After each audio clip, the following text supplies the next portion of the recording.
ஜீனு Christmas வரப்போது நீ மறந்துட்டியா? ஏதோ ஒரு மாசத்துக்கு முன்னாடி வந்து ப்ரிப்பேர் பண்ணிட்டு இருப்பியா? அதெல்லாம் எப்ப செய்ய போற?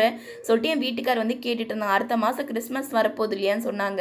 அதனால இன்னைக்கு காலையிலேயே போயிட்டு எல்லா திங்ஸுமே வந்து வாங்கிட்டு வந்துட்டோம். மெயினா வந்து அந்த ட்ரை ஃப்ரூட்ஸ்லாம் வந்து நல்லா ஊறி நம்ம ப்ளம் கேக்ல சேர்க்க பார்த்து டேஸ்ட் நல்லாயிருக்கும்.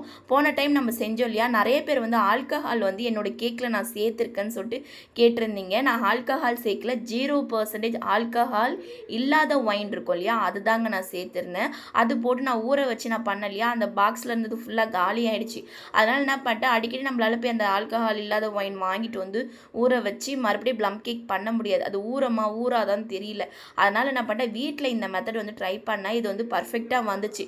டேஸ்ட்டெல்லாம் ஒரு 100% கிட்டே வந்து கொடுத்துச்சா. அதனால் வந்து நான் எந்த ஒரு ஆல்கஹாலும் வந்து வாங்கலை, 0% ஒயினுமே வந்து வாங்கலை. வீட்டு மெத்தட்லேயே வந்து அந்த சீரம் வந்து ரெடி பண்ணி அதிலே ட்ரை ஃப்ரூட்ஸ்லாம் போட்டு நல்லா ஆறுனதுக்கப்புறம் ஒரு பவுலில் கொட்டி நீங்கள் வச்சுருங்க. கைப்படாமல் இருந்துச்சுன்னா கெட்டு போகாமல் இருக்கும். அதுலேருந்து ஒரு கப் போட்டு நம்ம ப்ளம் கேக் பண்ணோன்னா பர்ஃபெக்டாக டேஸ்ட்டு சூப்பராக இருக்கும்.